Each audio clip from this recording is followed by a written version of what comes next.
Medical کا طالب علم ہوں، بہت سے ہم جماعت جو قرآن کریم پڑھنا سیکھنا چاہتے ہیں، علماء سے سنا ہے قرآن خود نہیں پڑھنا چاہیے، اساتذہ سے پڑھنا چاہیے بچے۔ عبداللہ زاہد صاحب، آپ کا یہ سوال کے پورا خلاصہ ہے۔ بیٹے، کوئی عالم دین یہ نہیں کہتا کہ قرآن کریم نہ پڑھو، پڑھو، تلاوت کرو، اللہ کا قرب ملتا ہے۔ ترجمہ جو ہے نا وہ کسی صاحب علم سے پڑھنا چاہیے، وہ اپنے علم کے ذریعے آپ کو بتائے گا کہ اللہ کی مراد یہاں پر یہ ہے۔ جتنی مثالیں آپ چاہیں ہم دے دیں، پورے قرآن میں اللہ نے کہیں یہ بیان نہیں کیا کہ پٹی زخم پہ چڑھائی جائے تو اس پہ اب کیا کیا جائے، وضو کرنا ہے نا۔ ٹانگ ٹوٹ گئی، اللہ حفاظت فرمائے، کلائی ٹوٹ گئی، کیا کرے گا؟ خدا کچھ نہیں کہتا۔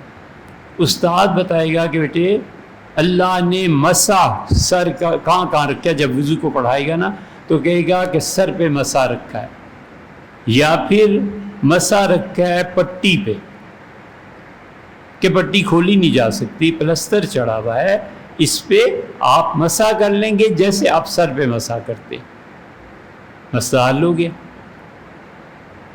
اس لیے قرآن پاک کو اساتذہ سے پڑھنا چاہیے، ترجمہ بھی ان سے پڑھنا چاہیے۔ مثلاً آپ قرآن کا ترجمہ لیتے ہیں اور آپ پڑھتے ہیں کہ اللہ نے فرمایا کہ وَالنَّجْمُ وَالشَّجَرُ يَسْجُدَانِ، ستارہ، شجر، درخت، دونوں اللہ کو سجدہ کرتے ہیں۔ آدمی کے ذہن میں سوال پیدا ہوتا ہے کہ ستارہ اور درخت دونوں اللہ کا سجدہ کرتے ہیں، دونوں میں کوئی ہے آپس میں مناسبت؟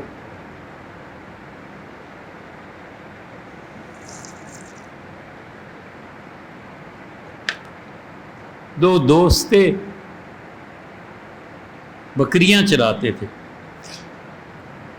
ایک ان میں جنگلوں میں پھر کے کوئی ہوئی ہوگی بات، پاگل ہو گیا، تو جو بکریاں چراتا تھا اس کا نام گاؤں میں رکھا گیا تھا یارو۔ وہ جو پاگل تھا، بکریاں دیکھتا تھا، اس دوست کو دیکھتا تھا، پاگل تھا نا، کہتا تھا رستو فیل ہو گیا، اسکندر مر گیا، یارو تیری 4 بکریاں مر گئی۔ لوگ ہنستے تھے۔ اب ان تینوں جملوں میں کوئی ربط ہے؟ کوئی عقل مند آدمی بول سکتا ہے؟ اس لیے بغیر تشبیہ کے کہہ رہا ہوں، کہیں مجھے کافر بناؤ ولیعاذ باللہ، بتاؤ لا، بغیر تشبیہ کے قرآن کبھی ایک بات کرتا ہے، دوسری ایسی بات کو لے آتا ہے جس کا کوئی تعلق نہیں۔ والنجم والشجر، اور یہ لوگوں ستارے اور درخت اللہ کو سجدہ کرتے ہیں۔ جب ہم تفسیر پڑھا رہے تھے کئی چیزیں دیکھی، کمال کا ترجمہ شاہ عبد القادر صاحب محدث دہلوی رحمۃ اللہ نے کیا ہے۔ نجم عربی زبان میں کہتے ہیں اس چیز کو جس کی اصل نہ معلوم ہو۔ ستارے لٹکے رہتے ہیں نا، اب یہ ستارہ کس سہارے پر قائم ہے؟ اب آپ کہتے ہیں کہ الیکٹریکل چیزیں ہیں اور کشش سے قائم رہتا ہے، کشش سے ثقل ہے وغیرہ وغیرہ۔ پرانے زمانے میں کس کو پتا تھا؟ ستارے کی کوئی جڑ تو ہے نہیں۔ اس لیے نجم عربی زبان کو اس طرح سے کہتے ہیں۔ حضرت شاہ عبد القادر صاحب رحمۃ اللہ علیہ نے اس مقام پہ نجم کا ترجمہ ستارے کی بجائے فرمایا بیل اور درخت دونوں اللہ کو سجدہ کرتے۔ بیل ہوتی ہے نا، کدو کی بیل، کھیرے کی بیل، اس بیل کی بھی کوئی اتنی مضبوط جڑ نہیں ہوتی اور کہاں تک پھیل جاتی ہے۔ دیکھا آپ نے کیسا زبردست ترجمہ کیا۔ بیل اور درخت دونوں اللہ کو سجدہ کرتے ہیں، سمجھ میں آنے والی چیز ہے۔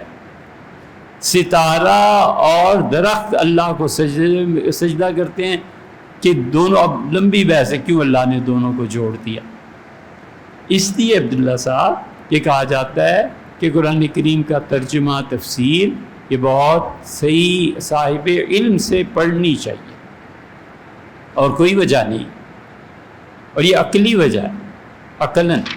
اسی لیے حضور صلی اللہ علیہ وسلم نے سختی سے منع کیا کہ اس قرآن کو اپنی رائے سے حل نہ کرنا. اپنی رائے سے حل کرے گا ٹھوکر لگے گی، کیا فائدہ. جیسے ناظرہ قرآن آپ دیکھ لیں، خود بھی نہ پڑھ سکتے، ناظرہ قرآن ایک استاد سے پڑھا جاتا ہے جو قاعدے اور اصول کی بات ہے. اسی طرح قرآن کی تفہیم حاصل کرنا ہو تو استاد ہی کو پڑھا جاتا ہے یا استاد سے پڑھا جاتا ہے. یہ ہے وجہ.